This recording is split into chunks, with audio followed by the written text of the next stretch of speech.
Hello everyone, welcome to Infinity Learn by Shri Chaitanya. आज हम लोग आयोनाइजेशन एनर्जी के एक बहुत ही क्विक टिप्स को सीखने जा रहे हैं जो आपको एग्जामिनेशन में काफ़ी हेल्प करेगा।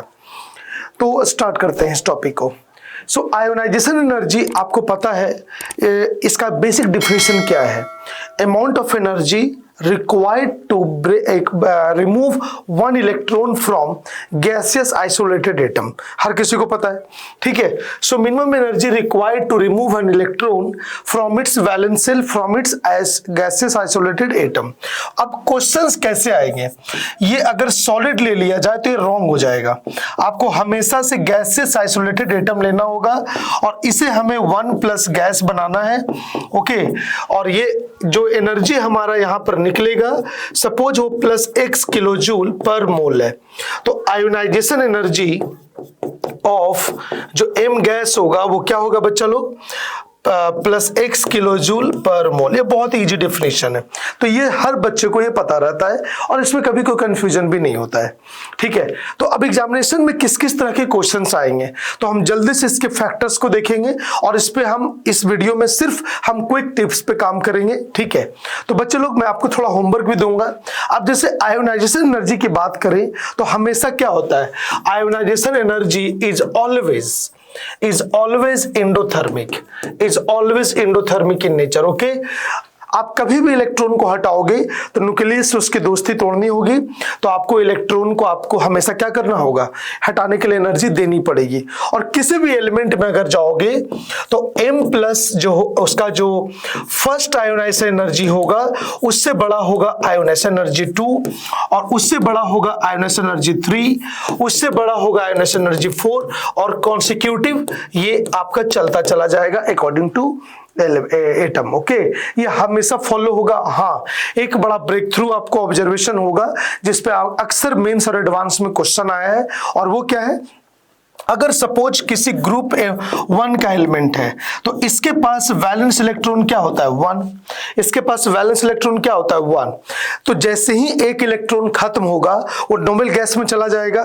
तो बच्चे लोग, आपको एक बहुत बड़ा जंप देखने को मिलेगा I1 और I2 के बीच में, और ऑफ कोर्स I3 बड़ा होगा I2 से, बट बहुत ज्यादा रिमार्केबल जंप नहीं मिलेगा। अगर कोई एटम हो ग्रुप 2 का तो उसका वैलेंस इलेक्ट्रॉन होता है 2, तो I1 से बड़ा क्या होगा? I2, बट I2 से बहुत ज्यादा बड़ा क्या होगा? I3। तो एक बड़ा, और इस पे आपके IT बेंस हो या एडवांस हो, इस एप्लीकेशन पे सबसे ज्यादा क्वेश्चन पूछा गया है, ठीक है। तो मैं थोड़ा सा आपको हेल्प भी करता हूं, ध्यान दीजिएगा। किन किन फैक्टर पे डिपेंड करता है? Atomic radius, effective nuclear charge, shielding constant, penetration और इलेक्ट्रॉनिक कॉन्फ़िगरेशन।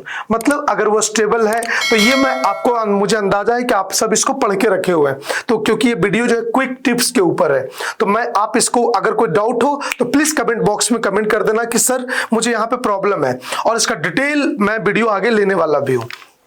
बच्चे लोग, तो सबसे ज्यादा जो क्वेश्चंस आते हैं, तो मैं इसको अगर एक समराइज करूं तो आयोनाइजेशन एनर्जी मेनली इन फैक्टर पे डिपेंड करता है। Number of shell, Z effective जिसको इफेक्टिव न्यूक्लियर चार्ज कहते हैं, देन पेनिट्रेशन इफेक्ट, एंड सभी जितने भी फैक्टर्स हैं सभी का मैं एक जगह सार बता रहा हूं, एंड स्टेबिलिटी ऑफ कॉन्फ़िगरेशन। अगला क्या हो जाएगा? स्टेबिलिटी ऑफ इलेक्ट्रॉनिक कॉन्फ़िगरेशन, ये फैक्टर होगा। इसी से सारे क्वेश्चन आपके बन जाएंगे। अब स्टेबिलिटी ऑफ इलेक्ट्रॉनिक कॉन्फ़िगरेशन दो तरह के हो सकते हैं, एक नोबेल गैस जो डोमिनेट करेगा, और एक होगा any other than noble gas, like half filled आ गया, एस फुल फिल हो गया, लाइक दैट, ओके। और आप और भी लकी हैं, generally question is asked from to compare the ionization energy, they belongs to the same period. So बच्चा लोग, for element of same period, for element of same period, my dear friends, you know n is equal to constant, क्योंकि number of cell हमेशा क्या होगा? Same. तो आपको और easy हो गया। जो आयोनाइजेशन एनर्जी होगा वो सिर्फ डिपेंड करेगा जेड इफेक्टिव पे, पेनिट्रेशन इफेक्ट पे, okay, and stability of configuration पे। तो ये आप और लकी हो गए और इसी के थ्रू हम मैक्सिमम क्वेश्चन को आंसर कर लेते हैं। तो आई होप आपको ये पसंद आएगा। ओके, और बच्चे लोग अब हम आगे देखते हैं थोड़ा सा। अगर हम ट्रेंड की बात करें, सबको पता है कि जनरली ऊपर से नीचे और पीरियोडिक टेबल में मेटालिक कैरेक्टर बढ़ेगा तो एनएस एनर्जी घटेगा, लेफ्ट टू राइट बढ़ता है। ठीक है, तो अगर मैं एक एक पॉइंट पे जाऊं तो फिर डिटेल वीडियो हो जाएगा। ठीक है, तो क्विक टिप्स पे हम आते हैं। तो बच्चे लोग, अगर हम सबसे ज्यादा जो क्वेश्चंस आया एग्जाम में कौन सा आया है, अगर मैं IE1 के बारे में बात करें और यहां पर एलिमेंट्स ऑफ सेकेंड पीरियड की बात करें, एलिमेंट्स ऑफ सेकेंड पीरियड की बात करें तो क्या होगा, सबसे लोएस्ट होगा लिथियम, देन होगा बेरिलियम।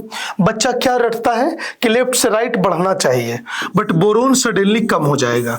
देन होगा कार्बन, देन होगा आपका नाइट्रोजन, ऑक्सीजन फिर से कम हो जाएगा, देन फ्लोरीन एंड देन आपका नियोन।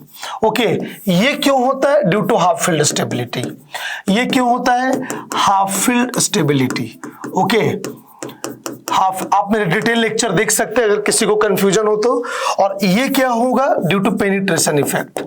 ये क्यों होगा? Due to penetration effect. दो ग्लिचेज है और यही सेम लॉजिक आपके एग्जाम में सबसे ज्यादा पूछा गया है किस ट्रिक पे। इसकी जगह आप ग्रुप पीरियड नंबर 3 को रख दो, जैसे सोडियम हो गया, मैग्नीशियम हो गया, यहां पे आपका एल्युमिनियम हो गया, सिलिकॉन हो गया, फास्फोरस हो गया, सल्फर हो गया, क्लोरीन हो गया, आर्गन हो गया। सो सेम सबसे ज्यादा क्वेश्चन इसी पे आपके एग्जाम में आया है, आप इसको याद रखिएगा। ठीक है, मैक्सिमम क्वेश्चन बन जाएंगे। और अगर मैं आपसे बात करूं कि जरा बताइए आयोनाइजेशन एनर्जी क्या होगा अगर यहां पे मैं ग्रुप 1 के एलिमेंट्स को रख दूं, तो बच्चा एकदम तेजी से कहेगा सर लिथियम का सबसे ज्यादा और सीजियम की तरफ घटता चला जाएगा। यही बच्चा का एक्सपेक्टेशन होता है लॉन्ग ग्रुप। बट अब धोखा कहां होगा जरा देखिए। तो मैं आपको शॉर्ट ट्रिक बताता हूं पढ़ना कैसे चाहिए। ठीक है, तो आपके सिलेबस में पी ब्लॉक है, गलती से जेईई मेंस ने डिलीट कर दिया, बट बेसिक्स वापस से ऐड भी कर दिया। तो देखिए ये टेबल है एस ब्लॉक का। ओके, तो बहुत ध्यान से देखना। आयोनाइजेशन एनर्जी पर गए, सबसे ज्यादा लिथियम, उससे कम, उससे कम, उससे कम, कहीं पे कोई एक्सेप्शन नहीं है। तो यकीन मानिए कोई आपसे पूछने नहीं जा रहा। यही होता है। आज तक कभी देखा है कि आयोनाइजेशन एनर्जी सीजियम का कम होता है, ये पूछा गया? नहीं। अगर कहीं पे ग्लिच नहीं है तो वो आपसे कभी पूछा ही नहीं जाएगा। ओके, अब जैसे देखो जनरली पूछा जाता है कि डेंसिटी नीचे की ओर क्या होनी चाहिए? बढ़नी चाहिए। मेटालिक कैरेक्टर बढ़ रहा है, मास बढ़ रहा है, बच्चा ये सोचता है बस। टेबल देखिए, सबसे छोटा देखिए पोटेशियम का हो गया कम, किससे? सोडियम से। अब ये एग्जाम में क्वेश्चन आ चुका है, तो आपको टेबल पढ़ने आना चाहिए। कोई टीचर पढ़ाए या ना पढ़ाए, ये आपको बिल्कुल स्टडी और वैल्यू नहीं रटा जाता है। ठीक है, ट्रेंड रटा जाता है। देखिए नीचे की ओर गिरता चला गया, यस, बस आपको ये देखना है क्या ट्रेंड डाउनग्रेडेड है। अगर बहुत ज्यादा आपको दिली इच्छा है कि मैं एक भी नंबर ना मिस करूं, तो आप गैप को नोटिस कीजिएगा कि सबसे बड़ा गैप किसके बीच में हो रहा है। जैसे यहां, ठीक है, चलिए उसी तरह से यहां देखिए आयोनाइजेशन एनर्जी यहां पे कम हो रहा है, कम हो रहा है, कम हो रहा है, सडनली ये ज्यादा हो रहा है रेडियम का। तो ठीक है, आपको इससे थोड़ा सा ज्यादा हो रहा है, बट ये रेडियो एक्टिव है। इट हार्डली इट बिकम, मतलब ये हार्डली होगा कि एग्जाम रेडियो एक्टिव के बारे में पूछेगा, बट थोड़ा सा आप इसको याद रख सकते हैं कि ग्रुप 2 में कुछ जाएगा और ऐसे बढ़ जाएगा, ये रेडियम होगा। ठीक है, आयोनाइजेशन एनर्जी। तो ये ट्रेंड रटा जाता है, ना कि वैल्यू रटी जाती है। ठीक है, चलिए, और मैं ज्यादा भी इसको एलैबोरेट नहीं करूंगा, नहीं तो भी ये वीडियो बहुत लंबा हो जाएगा। ठीक है, उसी तरह से बोरोन में आइए। अब ये क्वेश्चन आईआईटी सबसे ज्यादा पूछा है। ठीक है, तो अब देखो कोई बच्चा टीचर पढ़ा दिया, कोई बच्चा का आईक्यू बहुत तेज है, तो आप दिल से बताना अगर क्लास में 11th में पहली बार आपसे एक क्वेश्चन पूछा जाता तो आप क्या आंसर करते? सर बोरोन का सबसे ज्यादा और थैलियम का सर घटना चाहिए। पहली बार में तो कोई भी बच्चा यही आंसर करेगा। अगर कोई बच्चा सही आंसर कर रहा है तो क्यों कर रहा है? या तो उसने पढ़ लिया है, या तो उसकी क्लास में पढ़ा दिया गया, या तो ऑब्जर्वेशन तेज रखा गया। तो पढ़ाया भी यहीं से गया। ये कोई मैथ नहीं है कि ये ऐसा वो ऐसा तो इसलिए ऐसा, ये लैब का एक्सपेरिमेंट है। तो जब तक आप पढ़ोगे नहीं आपको आएगा नहीं। तो बच्चा लोग इसका रियल एक्सपेक्टेशन क्या होता है? अगर मैं IE1 की बात करूं और ग्रुप 13 एलिमेंट की, तो बोरोन सबसे ज्यादा, देन एल्युमिनियम कम हो गया, गया, गैलियम बढ़ गया, देन इंडियम अगेन कम हो गया और थैलियम सेकंड हाईएस्ट हो गया। अब कहोगे सर ये कोई जान ही नहीं सकता, मैं थोड़ा नोबेल प्राइज लेकर आया हूं या कोई भी टीचर, ये एक्सपेरिमेंटल रिजल्ट को लोगों ने देखा और इसको मैप कर दिया। अगर कोई टीचर नहीं भी पढ़ाएगा तो देखो टेबल है ये, रैंक 1, ओके, उसके बाद 801 के बाद कहां चला गया थैलियम, देखिए रैंक 2, उसके बाद इसके बाद कहां चला गया बच्चा लोग रैंक 3, ओके गैलियम, फिर क्या हो गया एल्युमिनियम, और देखिए फिर से ट्रेंड आ गया। तो आपको एनालिसिस करने आना चाहिए, नहीं तो बहुत मुश्किल है। और इसी तरह के क्वेश्चंस एग्जाम में सबसे ज्यादा पूछे जाते हैं। अब एक समझदार बच्चा आईटी में ये भी आ चुका है, नीचे की ओर जाएंगे नंबर ऑफ सेल बढ़ेगा तो साइज बढ़ेगा, बट एल्युमिनियम गैलियम में धोखा हो जाएगा। अब देखिए अगर मैं आऊं एटॉमिक रेडियस पर तो एल्युमिनियम स्लाइटली गैलियम से बड़ा है और ये ऑलरेडी आईटी का क्वेश्चन पूछा जा चुका है। तो ट्रेंड पढ़ने आना चाहिए, रटना नहीं है, ठीक है। ऐसा नहीं है कि इसको रटना है वैल्यू। जनरली क्या सोचते हो नीचे बढ़ना चाहिए, सडनली ये नहीं बढ़ा। अब ये पूछेगा क्वेश्चन, ये ट्रिक और ये टिप्स मेरा हमेशा याद रखिएगा। देखिए ये इंडियम है, थैलियम है, ये बहुत अधिक बड़ा होना चाहिए था, 3 पिकोमीटर मात्र बढ़ रहा है, इसका मतलब ऑलमोस्ट कांस्टेंट है, ये पूछेगा। इस तरह के क्वेश्चंस आपको आएगा, ठीक है। तो ये आप थोड़ा याद रखिएगा। उसी तरह कार्बन में है तो देखिए नीचे की ओर सीधा घटता जा रहा है, घटता सडनली ये बढ़ गया, फिर आपसे ये पूछा जा सकता है, ठीक है। इलेक्ट्रोनेगेटिविटी क्या होता है, नीचे जाने पर घटता है, बट यहां ट्रेंड देखिए, इलेक्ट्रोनेगेटिविटी पहले ज्यादा कम कांस्टेंट रह गया। This kind of observation should be asked in your exam. Please ये इस अपने इस टीचर की ये सजेशन हमेशा याद रखिएगा। इसीलिए मैं आपको इस तरह से पढ़ाने की कोशिश कर रहा हूं, क्योंकि मेरे पढ़ाने से 10 चीजें आएगी, बट जिस दिन आप खुद पढ़ना सीख जाओगे तो मेरे से ज्यादा आप खुद एनालिसिस करके सीख सकते हो। प्लीज जैसे इलेक्ट्रोनेगेटिविटी यहां देखिए, बोरोन सबसे ज्यादा उल्टा बढ़ना स्टार्ट हो गया। कभी नोटिस किया था? या तो किसी ने आपको लिखवा दिया तो ओके है, बट ये लिखवाना भी कोई इंटेलिजेंसी नहीं है, क्योंकि एक्सपेरिमेंटल रिजल्ट है, कोई किया नहीं है, किताब से देखकर लिखा हुआ है।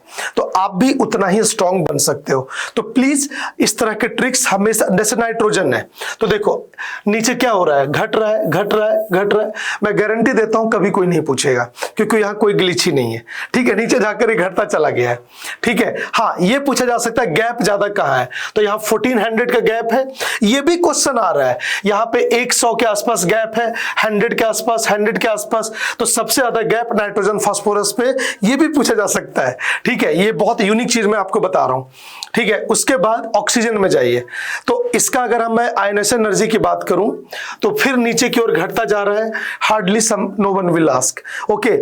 इसका इलेक्ट्रॉन एफिनिटी का ट्रेंड का अपोजिट है, तो देखो ये पूछा है, ये वैल्यू सबसे कम है, तो आपके आईटी में सबसे ज्यादा पूछा गया है। तो आपको पढ़ने के लिए आना चाहिए, ठीक है। अब आते हैं फ्लोरीन क्लोरीन में, फिर से देखिए आयनेशन एनर्जी नीचे घटता जा रहा है, nobody going to ask you because there is no glitches। इसी तरह से लास्ट में यहां जाइए तो आयनेशन एनर्जी, यहां पर भी बच्चा लोग नीचे क्या हो रहा है, घटता जा रहा है, तो शायद ही कभी पूछा जाएगा। प्लीज तो इसको याद रखिएगा, ठीक है।